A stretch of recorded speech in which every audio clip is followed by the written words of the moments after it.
So this is Sal here. I'm here with Jeffrey Rosen, head of the National Constitution Center, and we're going to talk about Article 2 of the United States Constitution. So Jeffrey, what does Article 2 deal with? It deals with the executive power, the powers of the presidency, and it lays them out, and it starts by saying the executive power shall be vested in a president of the United States of America. And today that seems somewhat common sense, that the executive power is vested in the President of the United States of America. Why did they have to, what's special about that? Well, when the Constitution was drafted, it wasn't obvious that we'd have a single executive. Under the Articles of Confederation, all the state governors had, some of them had plural executives. Alexander Hamilton at the Constitutional Convention was proposing a kind of monarchy, a president for life. So the idea of setting out limited powers for the presidency and specifying what they were, creating a president that was energetic enough to achieve common purposes, but restrained enough not to be a tyrant, was a huge achievement of the Constitution. That under the Articles of Confederation, there wasn't a proper executive branch. It was really the president presided, so to speak, over Congress. That's right, and you needed unanimous consent to get anything done, which is why the Confederate Congress couldn't raise money to support the war efforts and couldn't raise taxes. So the framers came to Philadelphia to create an energetic executive, but one that was also restrained. And that's why the vesting power is so important. It basically says that all executive power is vested in the president, but that power is not unlimited. Now, people have disagreed about how much power the vesting power grants. Theodore Roosevelt had this stewardship theory that said the president can do anything that's not forbidden by the Constitution in Article 2. William Howard Taft, who came after Roosevelt, had the opposite theory, a kind of judicial theory of the president. He said the president can only do what isn't forbidden. So the question of whether Article 2 is the exclusive series of presidential powers or whether there are other implicit powers is a debate that continues to this day. No, this will be fascinating. We'll go into much more depth in future videos. And just going through the rest of Section 1, it looks like there's a lot of the mechanics of what does it mean to have a term of office, how you become president. Is that essentially Section 1? You see this first part, he shall hold his office during the term of 4 years and together with the vice president chosen for the same term be elected as follows, and then they kind of go into the electoral college system. Exactly. And then there are a couple other requirements. No person except a natural born citizen can be president, and we know that term was subject to some debate during the recent presidential election. And then there's the provision that says that presidents have to be 35 years old. It's the most explicit part of the Constitution. And the point was to prevent aristocratic scions without a lot of experience from taking office. The framers were really concerned about having new monarchies, and they wanted to make sure that presidents were seasoned enough. So that's why you can't be president unless you're 35. Fascinating. And as we go further on, and I've copied this text from your website, from the National Constitution Center. And why did you all highlight some of this text of Article 2 in this yellow-orange color? Well, we're really thrilled by this website. We're excited to be doing a series of videos with you, Saul. And it's the interactive Constitution. Folks can find it at constitutioncenter.org. These are the main clauses where we commissioned the top liberal and conservative scholars to write about what they agreed and disagreed about these clauses. So in Section 1 of Article 2, the main clause is the vesting clause, and that's the one to focus on. The other stuff, as you said, is basically just requirements of what you have to be in order to be president. And then we highlighted other important provisions in Sections 2, 3, and 4.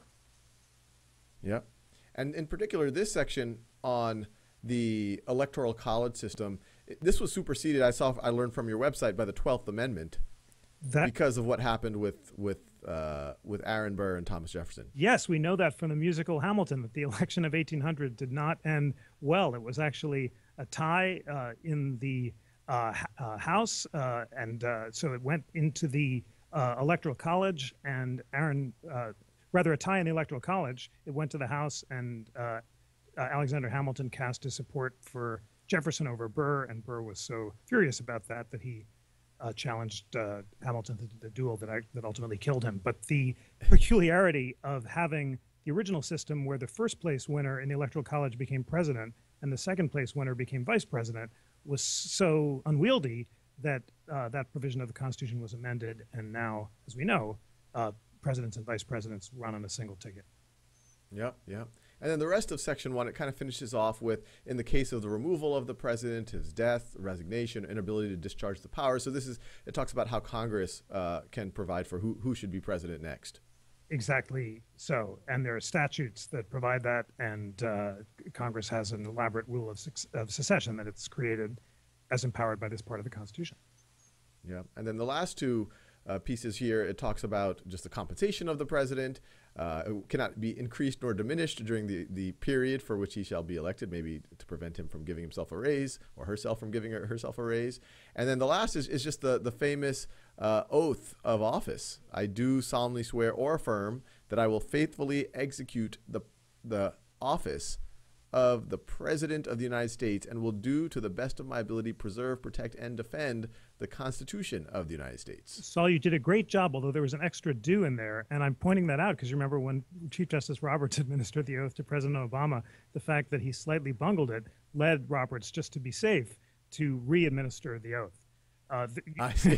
So I think, so if you want, I can do it again and maybe you'll be president. Sounds good. Sounds good. So then we get into Section 2, which is, I think, maybe it gets a little bit more involved. This first paragraph here, it says the president shall be the commander-in-chief of the Army and Navy of the United States. And clearly they don't say all of the different forces of the United States because we didn't have an Air Force then. Yes. Or Marines. We sure didn't, but there was a concern about the king controlling the military. So the two main purposes of this commander-in-chief clause are, first, total civilian control of the military, and second, the idea that there's just a single leader. So the military is subordinate to civilian and democratically accountable control, and unlike the Articles of Confederation, a single person gets to control all of this power, so that you can have coordinated military force. And as simple and as clean as this statement seems to be, in future videos we'll discuss more of how this may or may not be in contention with the power given to Congress in Article 1 around the right to declare war. Exactly right. We know that the president in Section 2 has the power to Congress has the power to declare war, and the question of what the president can do is contested, as you said. We'll talk about it more later, but everyone agrees that the president has the ability to repel sudden attacks. At the same time, we haven't had a declared war since World War II, although there have been lots of military actions, and the question of how much independent power the president has to initiate military action is very hotly contested. Yeah. And then this next section, this talks about the power of the president to make treaties, but with the advice and consent of the Senate, and it has to be approved, provided 2/3 of the senators present concur. Yes, so the treaty power is shared between the president and the Senate, and generally people think that the Senate can approve or disapprove or maybe attach conditions or reservations to the treaty, but the president alone has the power to negotiate treaties, and that was a precedent set by George Washington. So the treaty power is shared. And there's a lot here because it also talks about the power of the president to appoint ambassadors, other public ministers, consuls, judges of the Supreme Court, and other officers of the United States. So this is a pretty important sentence there. It sure is. We know now from the controversy over Supreme Court nominations that the so-called advice and consent clause is really important. The advice and consent clause is limited to high officers as opposed to inferior officers, because the clause says for inferior officers, Congress can vest the appointment in the president alone, in the courts of law, or the heads of the department. But for high-ranking officials like Supreme Court judges, the president can nominate, the Senate exercises advice and consent, and this is a shared power between the president and Congress. Yes, and just to make people familiar with the language, when they're talking about inferior officers, they're not making any judgment about those people's capability. It's more they're talking about more junior, less senior officials in the government. That's an excellent point, but although it is a term of art, it's hugely important, and people have disputed about who counts as an inferior officer because a lot hangs on it. If the officer is inferior, then the president alone doesn't get to appoint them. And there's and then they sorry, and also the question of who the president can remove or fire without congressional approval is important and may hinge on that question as well. Right, and we'll talk more about it, but it seems like you need Senate consent for more of the getting people into their jobs, but being able to remove them as oftentimes there's more power there for the president. Absolutely. Although, again, like most of these powers, they're contested. There are arguments on both sides throughout history, and the Supreme Court has both recognized the president's unitary authority to fire executive branch officials, but in other cases has said that Congress can impose certain conditions on when the president can fire someone. And somewhere we'll talk about it more, but this next sentence really is also a really interesting one. Is that, look, when the Senate is in recess, the power shall have the president. The president shall have the power to fill up all vacancies, and it seems like it's a temporary filling of positions by granting commissions which shall expire at the end of their next session.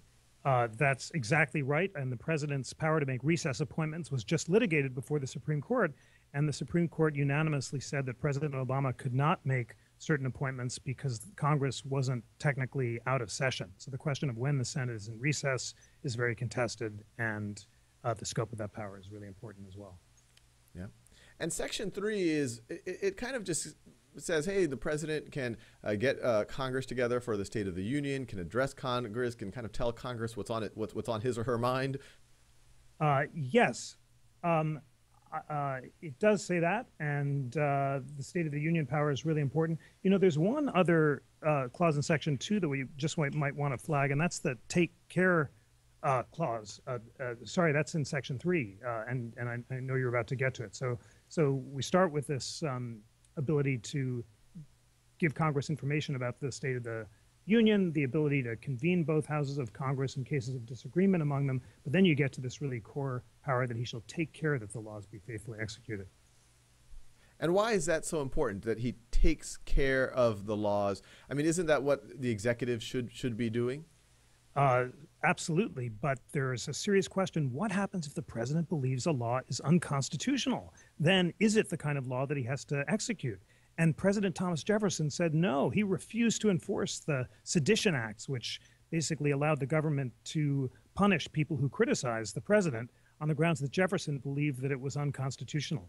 More recently, we've had a big controversy over this clause when opponents of President Obama's executive orders about immigration have said that they're a violation of his power to take care that the laws are faithfully executed because, according to opponents, Congress reached a different immigration policy. The Supreme Court ultimately refused to cleanly decide that because of the 4-4 split, and it didn't clearly rule on the question of the take care clause in the immigration policy. Fascinating. And just to finish up here, and we'll go deeper in future videos as we go into Section 4, this really just talks about how the president or the vice president and all civil officers of the United States, how they might be removed from office.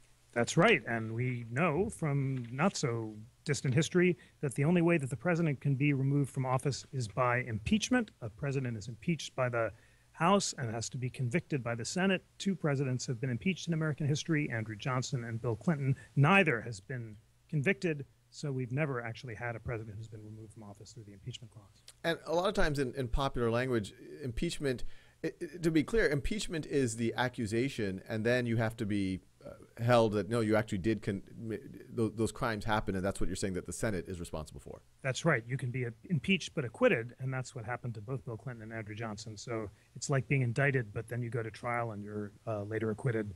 You get to keep your office. Well, thanks so much, Jeffrey. This is a super valuable overview. Thanks. It's been great to talk.